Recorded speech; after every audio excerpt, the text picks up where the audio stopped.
पूर्व समाजवादी पार्टी के राष्ट्रीय अध्यक्ष अखिलेश यादव मुरादाबाद की प्रेस वार्ता। अखिलेश यादव जमकर भारतीय जनता पार्टी पर किया प्रहार। परिवार के सदस्य और जिनका अभी विवाह हुआ, मैं उनको बधाई और मुबारकबाद देकर के आ रहा हूँ।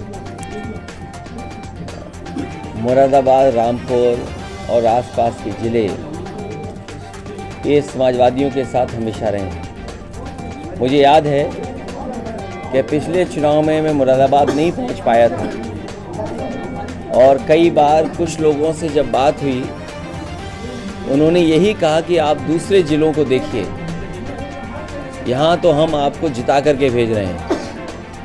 मैं मुरादाबाद और आसपास की जनता का बहुत धन्यवाद देता हूँ, जिन्होंने उन परिस्थितियों में समाजवादी पार्टी की मदद की और समाजवादी पार्टी के एक एक प्रत्याशी को जिताने का काम किया। हालांकि यूसुफ अंसारी साहब 2 बार बहुत करीब से रह कर के नहीं जीत पाए।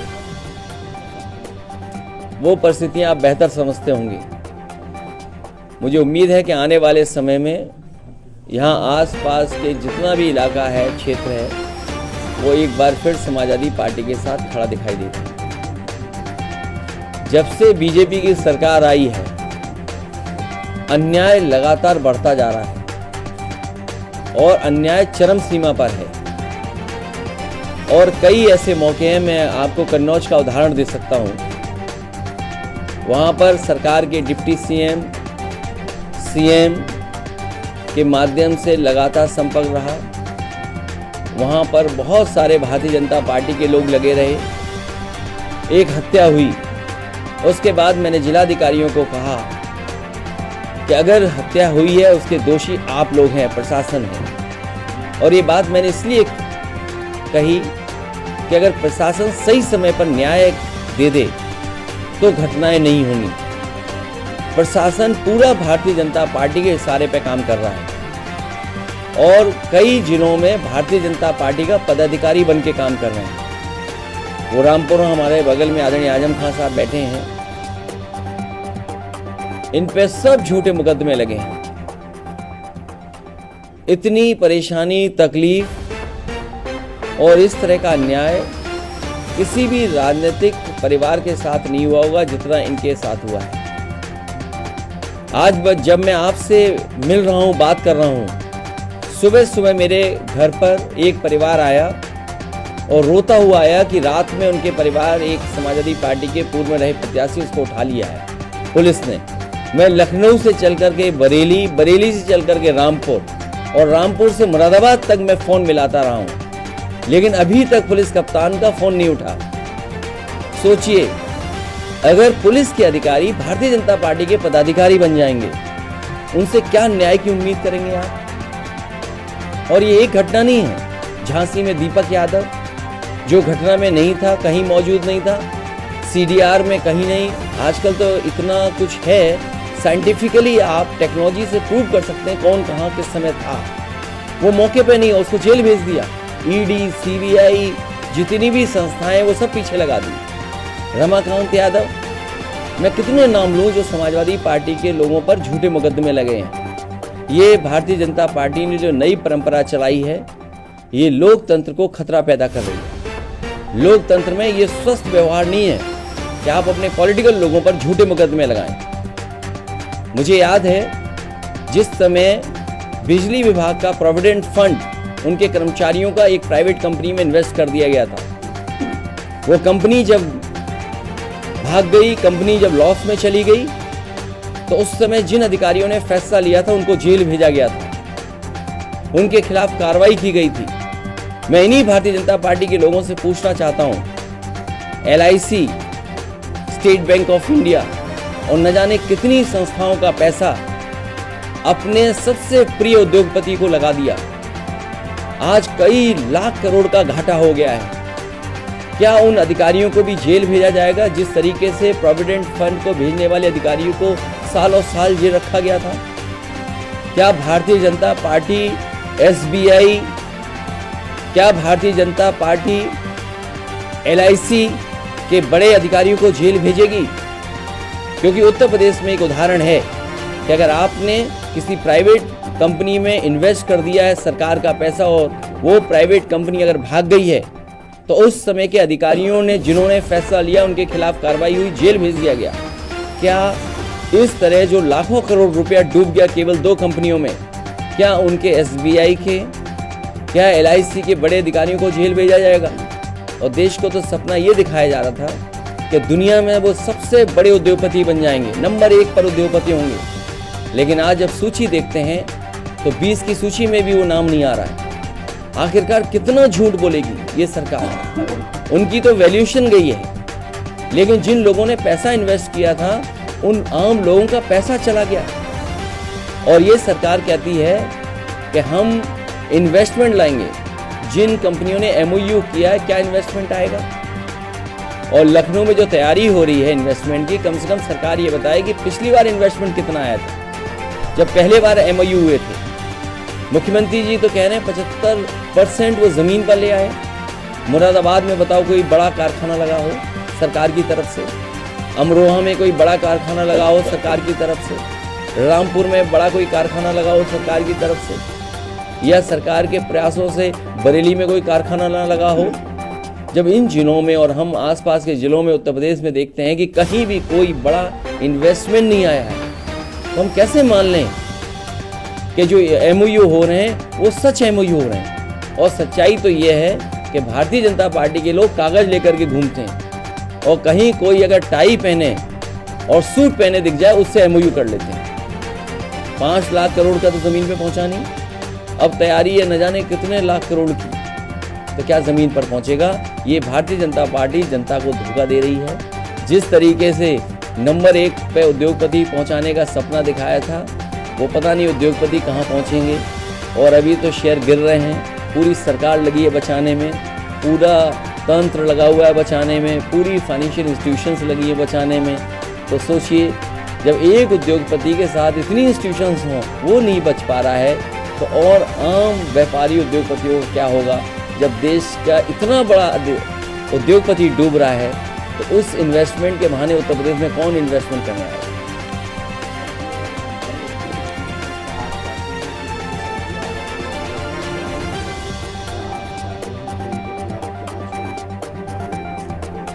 देखिए, उत्तर प्रदेश सरकार ने एक उदाहरण दिया था और बीजेपी की सरकार का एक उदाहरण है कि जिस तरीके से सरकार के कर्मचारियों का प्रोविडेंट फंड DHFL कंपनी में इन्वेस्ट किया था और ये सोच करके कि ये DHFL से ज़्यादा मुनाफा मिलेगा उन्हें, लेकिन वो कंपनी फेल हो गई और इस पर जांच हुई।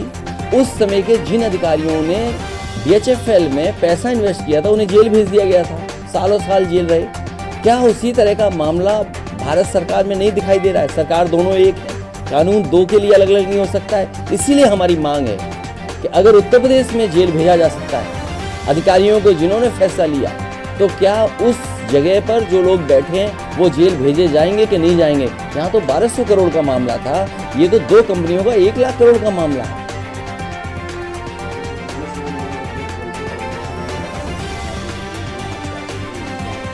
अरे भाई क्या बोल रहा हूँ, क्या समझ पा रहे हो आप? अपना भी परिचय दे दो हमें। अरे भाई मैंने क्या कहा आपसे? उत्तर प्रदेश ने उदाहरण दिया, DHFL कंपनी में 1200 करोड़ प्रोविडेंट फंड का इन्वेस्ट हुआ बिजली विभाग का, कर्मचारियों का। क्यों DHFL डूब गई, उन्होंने एक अधिकारी को जेल भेज दिया, कई लोगों पे कार्रवाई हुई, ED हुई, CBI हुई। तो मैं ये जानना चाहता हूँ, जब उदाहरण उत्तर प्रदेश ने दिया है तो SBI के बड़े अधिकारी, LIC के बड़े अधिकारी जेल जाएंगे कि नहीं जाएंगे? और फिर भारतीय जनता पार्टी तो ये सपना दिखा रही थी कि ये उद्योगपति दुनिया में नंबर 1 होंगे। ये जो सपना दिखाया उनका तो वैल्यूएशन गया है, लेकिन न जाने कितने आम लोगों का पैसा डूब गया। और तब जब सभी फाइनेंशियल इंस्टीट्यूशंस उसको बचाने में लगी है, सरकार बचाने में लगी है, तब वो उद्योगपति नहीं बच पा रहे। और प्रधानमंत्री जी से, भारतीय जनता पार्टी से कितनी मित्रता है, ये अलग बात है कि वो उद्योगपति है, लेकिन कितनी करीबी मित्रता है आपसे बेहतर कौन समझेगा? और नहीं मानते, कोई NDTV का पत्रकार होगा वो बेहतर समझता होगा यहाँ पर। अरे ये बात तुम क्यों नहीं कहते हो यार? जोर से कहो ना, बात जाए यहाँ से अंदर तक। अरे बीजेपी बेईमान पार्टी है, हम तो बेईमान पार्टी से क्या उम्मीद करोगे? अब अधिकारी चुनाव लड़ेंगे। आपने रामपुर का लोकसभा का चुनाव नहीं देखा? रामपुर में वोट निकलने नहीं दिया पुलिस लगा करके। ये लोकतंत्र में कभी चुनाव ऐसे होते हैं? इलेक्शन कमीशन की तो जिम्मेदारी ये है कि ज्यादा से ज्यादा लोग घर से निकलें और वोट डालें। आखिरकार ये कौन सी ताकत थी, कौन लोग पीछे थे जिन्होंने यहाँ पर वोट नहीं डालने दिया? मैनपुरी में भी कोशिश की, लेकिन मैनपुरी की जनता ने तय कर लिया था कि अगर उन्हें जान भी देनी पड़ेगी तो वो वोट डालने जाएंगे। और अगर रामपुर के लोग भी ये तय कर लें, जान चली जाए लेकिन हम वोट डालने जाएंगे, लोकतंत्र बचाने जाएंगे, तो आने वाले समय में परिणाम दूसरा होगा।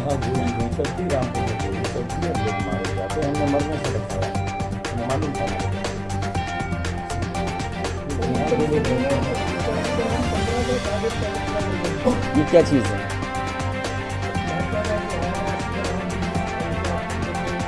नहीं, देखिए भाजपा को आप समझो, भाजपा के पास कोई महंगाई कम करने का कोई रास्ता नहीं है, बेरोजगारी कम करने का कोई रास्ता नहीं है। चरम सीमा पर दोनों चीजें पहुंच गई हैं, और अगर चरम सीमा पे दोनों चीजें पहुंची हैं तो वो कैसे खत्म करेंगे? कोई अगर उनके पास रास्ता हो तो बताओ। मुझे उम्मीद है कि जिस तरीके से जनता निराश हुई है इन लोगों से, और ये तो विदाई का बजट था, जैसे विदाई में गाना गाते हैं, मुझे नहीं पता आपके यहाँ विदाई में गाना होता है कि नहीं होता है। ये तो विदाई बजट था, ये समझ लो विदाई है। इसके बाद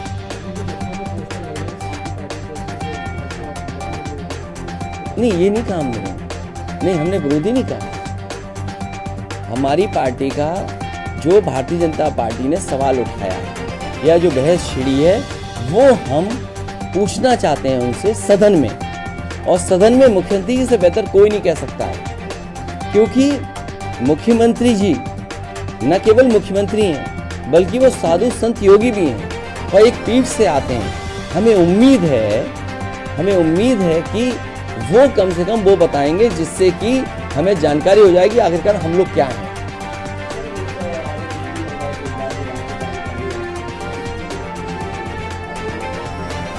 क्यों ऐसा कहते हो? आप फिर से पढ़ लो सूची।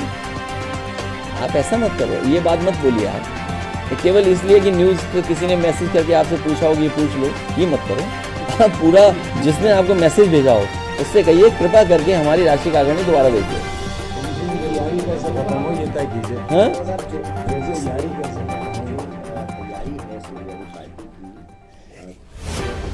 देखिए ये नहीं, मुद्दा नहीं उठाया, ये सच्चाई है। ये हमारे समाज की 5000 साल से पुरानी लड़ाई है, कोई आज की लड़ाई नहीं है। ये कोई लड़ाई आज की नहीं है, 5000 साल से। और समाजवादियों ने हमेशा प्रयास किया, और जो यहाँ पर जैसे बाबा साहब भीमराव अम्बेडकर जी थे, उनका प्रयास था कि ये खत्म हो, जाति व्यवस्था खत्म हो, इस तरह का भेदभाव खत्म हो। डॉक्टर राममनोहर लोहिया कोशिश कर रहे थे कि ये व्यवस्था खत्म हो। उसकी लड़ाई अभी छुट्टी नहीं है, लड़ाई लगातार चलेगी।